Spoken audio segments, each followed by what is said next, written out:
Bonjour à tous mes chers lecteurs parfumés, bienvenue sur la Demoiselle of Pivoine, chaîne où l'on parle parfum et littérature, et on se retrouve aujourd'hui, comme vous avez pu le constater, pour évoquer ensemble une sélection de 5 parfums. Vous allez voir que j'ai encore un petit peu triché, comme d'habitude, n'est-ce pas? Mais je sais que vous adorez mes petites tricheries. Donc 5 parfums pour cet automne. Je n'ai pas réussi à n'en choisir que 3 cette fois-ci, donc bon, voilà, je vous en ai mis 5. Un pas très cher, un designer et ensuite de la niche. Et vous allez voir, on va monter peu à peu en gamme. Voilà, donc si ça vous plaît, on commence tout de suite.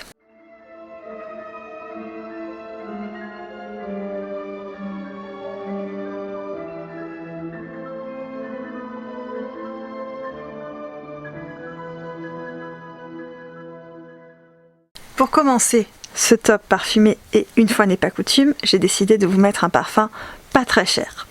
En plus, vous pouvez le trouver en tout petit format de 15 ml sous cette forme là, vous l'avez en format de 30 ml comme j'ai, et vous avez également le grand format de 100 ml, donc il y en a pour absolument toutes les bourses et selon votre amour que vous portez à cette fragrance. Et donc pour ce chippy, j'ai décidé de redonner un peu la part belle à Bon Parfumeur. Ça fait un petit moment que je vous en ai pas parlé et c'est un parfum que j'aime beaucoup. Je vous avais fait une vidéo entière consacrée sur, je crois, une dizaine de fragrances de la maison, dont bien sûr ce 401 qui fut l'un de mes coups de foudre parmi les fragrances proposées par la marque. Donc c'est pour ça qu'aujourd'hui j'avais un petit peu envie de vous en parler, d'autant plus que vous allez voir, il y a une petite tricherie qui va se glisser par là. Le 401, je pense que c'est sûrement l'un des plus connus, peut-être le plus connu, je ne sais pas, des parfums de la maison. Il est centré, comme le nom l'indique, autour des notes de cèdre, prune confite et vanille. Vous avez toujours 3 notes référencées avec Bon Parfumeur sur leur flacon. Il s'agit ici d'un parfum de la famille des orientaux,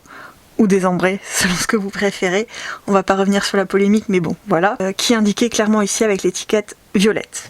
Alors ce 401, il a un envolé qui est sur ma peau, très très marqué en cèdre. C'est presque agressif, entre guillemets, ça va un petit peu vous chatouiller le nez, en tout cas moi c'est l'effet que ça m'a fait, alors que sur touche je trouve que c'est beaucoup plus délicat.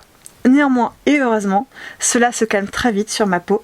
J'ai cette sensation de cèdre vraiment lors de la vaporisation. Une fois que le parfum va un petit peu s'installer sur ma peau, c'est une prune cristallisée, presque un bonbon glacé à la prune, vous voyez ce genre de bonbon glacé à l'ancienne qui va se développer. Puis peu à peu cette prune va se faire de plus en plus liquoreuse, alcoolisée, confite, et là vous savez clairement que c'est fait pour moi, que c'est un délice, c'est le genre de parfum que j'adore.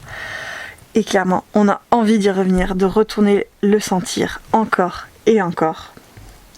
Et comme vous le voyez, c'est un parfum que j'ai plaisir à porter assez souvent parce que je lui ai fait un petit peu mal quand même, à savoir que, bon, vous voyez un petit peu l'étendue de ma collection, donc pour qu'un parfum descende autant, c'est que je l'aime vraiment. Je voulais aussi vous mentionner que c'est une création de Nathalie Cobus, qui a fait également le 102, que j'adore pour Bon Parfumeur, qui est un parfum sur lequel je n'aurais pas parié au départ, mais qui finalement est un vrai coup de cœur. Donc écoutez, je dois être sensible aux créations de Nathalie Cobus, parce qu'entre lui et le 102, pari réussi. En fait, si j'ai choisi de vous parler de Bon Parfumeur dans cette vidéo, c'est aussi parce qu'il y a eu un nouveau lancement de la maison que j'ai eu la chance de recevoir, donc je remercie grandement la maison. J'ai été très intriguée de le sentir parce que, évidemment, vous allez comprendre en le voyant, mais la pyramide olfactive, ça criait un petit peu la demoiselle au pivoine, vous voyez. Donc je vous l'inclus dans le top, juste pour parler un petit peu des nouveautés, mais pour moi je pense que ce sera plus un parfum printanier. Il s'agit donc du 106, centré autour des notes de rose damascena, de davana et de vanille. Voilà, je pense que vous comprenez pourquoi j'étais très curieuse de le porter. Alors pour vous le décrire un petit peu très rapidement, parce que je vous referai une vidéo Bon Parfumeur, un petit peu comme j'avais fait la dernière fois. Le même format mais un peu plus amélioré avec des fragrances que j'avais moi-même acquises précédemment. Donc on en reparlera, ne vous inquiétez pas. Mais ici je voulais juste vous faire un retour très rapide. Si vous aimez comme moi ces roses assez fraîches, assez délicates, très réalistes, je pense que vous allez énormément l'aimer, à savoir qu'il a en même temps quelque chose d'un petit peu poudré et de presque mielé. Pas le miel sucré que l'on achète, mais presque le pollen, vous voyez. On imagine un petit peu l'abeille qui va butiner sur cette rose et dont le pelage en quelque sorte est enduit du pollen de la fleur. Voilà, c'est un petit peu ce que ça va m'évoquer. Oui, c'est ça, ce côté un peu mielé poudré, très délicat. La vanille, honnêtement, je ne la sens pas à proprement parler. Néanmoins, je pense qu'elle est là pour donner du corps à la fragrance, un petit peu la soutenir et lui donner peut-être une pointe de gourmandise et de tenue, parce que je l'ai vaporisé tout à l'heure sur touche, à voir sur peau. mais très très bonne tenue. Donc écoutez, cette création a l'air prometteuse. Mais ne vous inquiétez pas, on en reparlera très bientôt. Vous le savez, j'essaye donc toujours de vous mettre un parfum pas cher. Là, vous avez deux options, une vraiment automne-hiver et l'autre un peu plus légère, un peu plus délicate qui pourrait vous plaire, je pense. Et amener un petit peu de soleil dans ces temps un peu plus froids. Mais j'essaye aussi de vous mettre des parfums de designer et donc je ne pouvais pas ne pas vous parler de Shalimar. Je crois que je vous en ai jamais parlé d'ailleurs dans un top, alors même que c'est l'un de mes parfums vraiment préférés, un des parfums que j'aime le plus sur Terre. Je pense que si je devais vous faire un top 5, clairement il y figurerait. Pour la petite histoire, c'est un parfum que j'ai découvert quand j'étais toute jeune en parfumerie et je me souviens que j'avais des échantillons et que j'adorais le sentir. Et je me disais, quand j'étais haute comme 3 pommes, que quand je serai grande, vous voyez ce qu'on dit quand on est une petite fille, eh bien je porterai Shalimar. Il m'a fallu beaucoup de temps pour le domestiquer parce que franchement c'est pas un parfum facile à aborder, soyons honnêtes.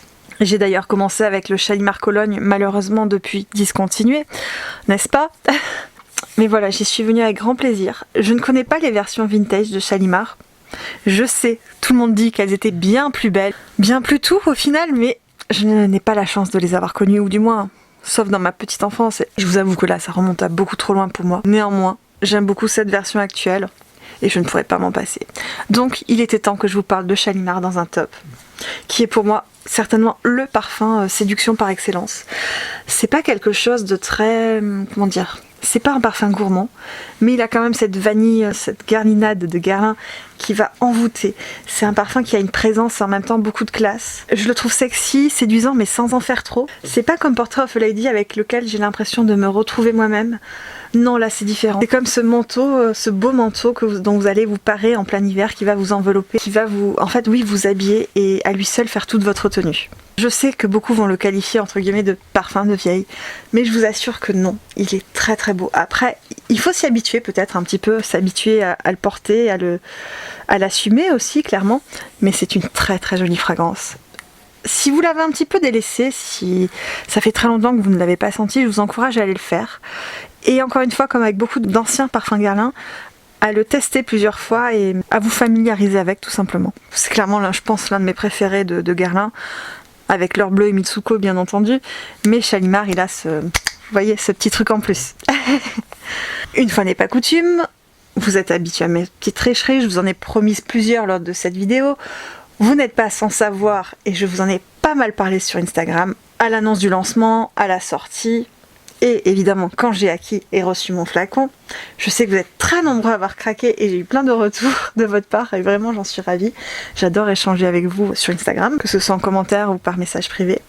Mais bon, bref, tout ça pour dire qu'il y a eu le nouveau flanqueur de Shalimar, le millésime Tonka cette fois-ci. Nous avions eu l'an dernier le millésime Vanilla Planifolia, très joli. Pas mon préféré pour être honnête, mais je l'apprécie beaucoup.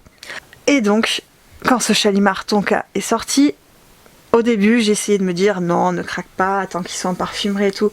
Sauf que voilà, la collectionnite aiguë a parlé et j'ai voulu l'acquérir. Et en fait, ce qui m'a décidé, ça fait très princesse parfumista, mais voilà, j'avais envie de me faire ce petit plaisir. J'ai acquis le Shalimar Tonka et je sais pas si vous pouvez voir ici, mais j'ai fait graver mon prénom. Voilà. J'étais toute contente quand j'ai reçu ça, une vraie gamine. C'est la première fois que je me fais graver un flacon avec mon prénom, donc heureusement, il me plaît parce que je n'aurais pas pu le revendre ou pas aussi facilement que s'il avait été vierge de toute inscription. Mais au final, c'est une très grande surprise. Je le préfère au Vanilla Planifolia. Je pensais vous en faire une vidéo comme j'avais fait l'an dernier sur le Vanilla Planifolia.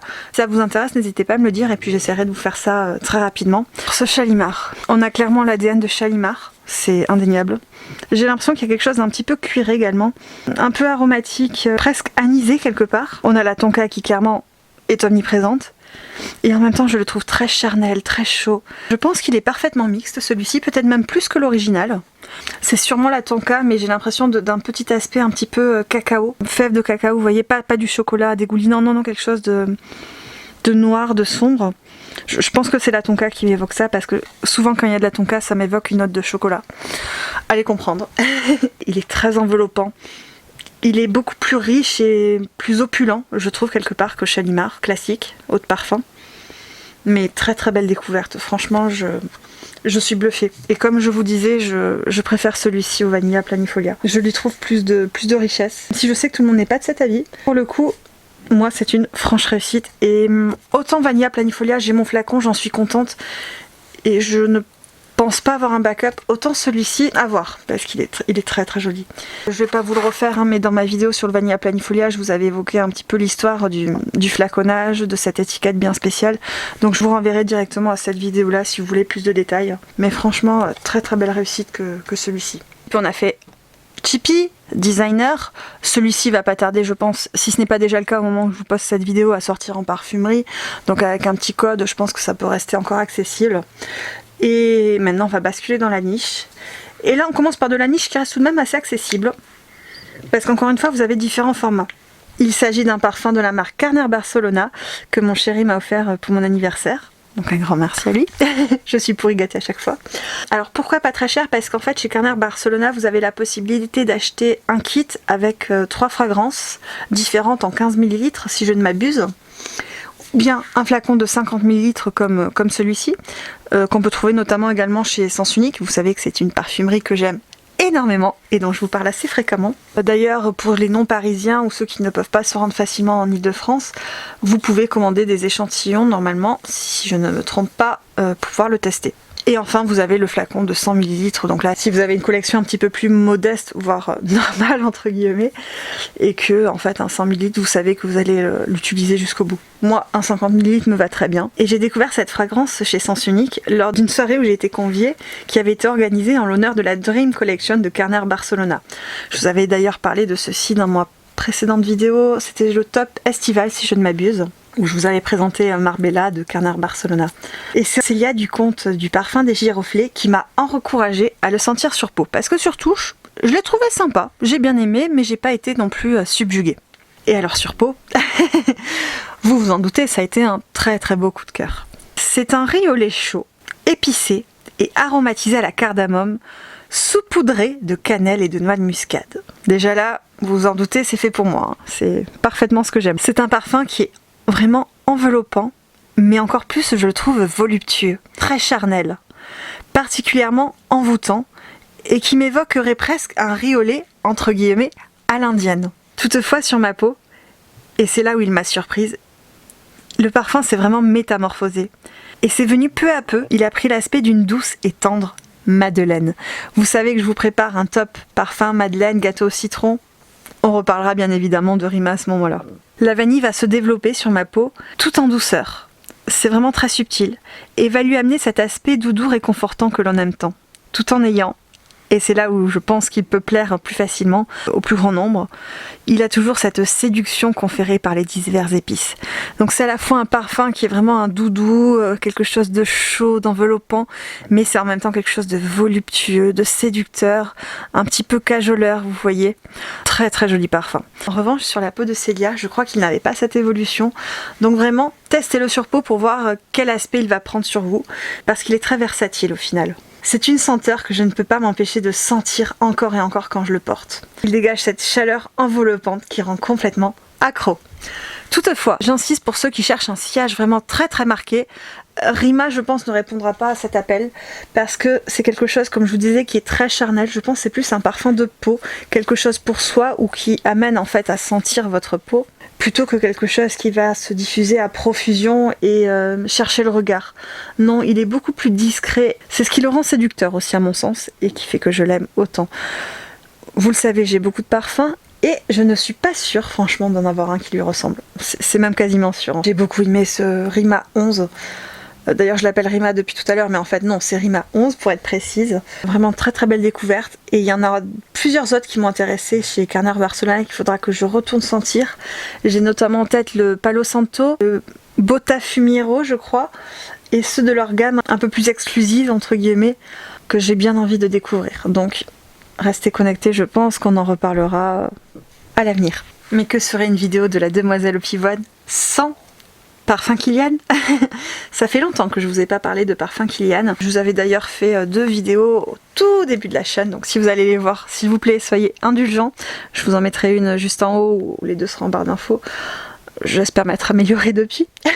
Je vous en ai parlé sur Instagram de celui-ci parce que j'ai eu la chance d'être invitée au Bon Marché à rencontrer Monsieur Kylian Hennessy, et Mon flacon est dédicacé, donc j'y tiens comme la prunelle de mes yeux à celui-ci. Pour cet automne, j'avais envie de vous présenter l'heure verte. Je crois que je ne vous en ai pas parlé, à part sur Instagram, comme je vous disais, en réel et en story, mais pas en vidéo, alors juste à l'occasion d'un dernier haul. Mais pourquoi Kilian? C'est parce qu'en fait, quand j'ai plongé dans la parfumerie de niche, je suis en fait avec cette maison. Je crois que j'avais vu une vidéo de Clélia 2612, il y a de ça très longtemps, enfin très longtemps, tout est relatif bien entendu.